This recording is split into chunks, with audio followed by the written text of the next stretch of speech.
লক্ষ্মী পূজা বুলি ঘৰতে নাইগিলাখান যোগাৰ কৰি আছে ইয়াতে চাওঁ আৰু ইফালে আমাৰ লক্ষ্মীয়ে শৰাই দিয়াৰ প্ৰস্তুতি চলাই আছে আহো নাৰিকল চুৰকা দুখোনে কটাই খাম মই আৰু ইফালে মই সেন্দুৰ গুলি আছো কিবা দুৱাৰ মুখত দৰ্জাত বোলে ফটা দে আৰু গান চান লগাই মাতাজী পঢ়ি আছে লক্ষ্মী চৰিত আৰু ইফালে আমাৰ ভক্তপ্ৰাণ ৰাইজ গিলাখানৰ ঠাণ্ডা নাই খালি কেমেৰাত দেখি চকু বাপ্পাও কি মৰমইলা হাঁহি দিছে তাৰপিছত মই দি আছো দৰ্জাৰ উৰিত ফটা ঘৰৰ লক্ষ্মীতো মই ৰকচোন বাট ফিৰফি কালেতেহে হয় পেটে ৰকি ধৰছি পুৱাৰ পৰা আকৌ খাবা দে নাই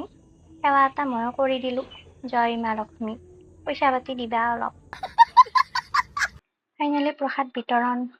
শান্তি দে কিবাকে পেটত পৰিব অলপ আৰু এখনি আপোনালোকৰ কাৰণে আগবঢ়ালো আজিলৈকে এখনি বাই বাই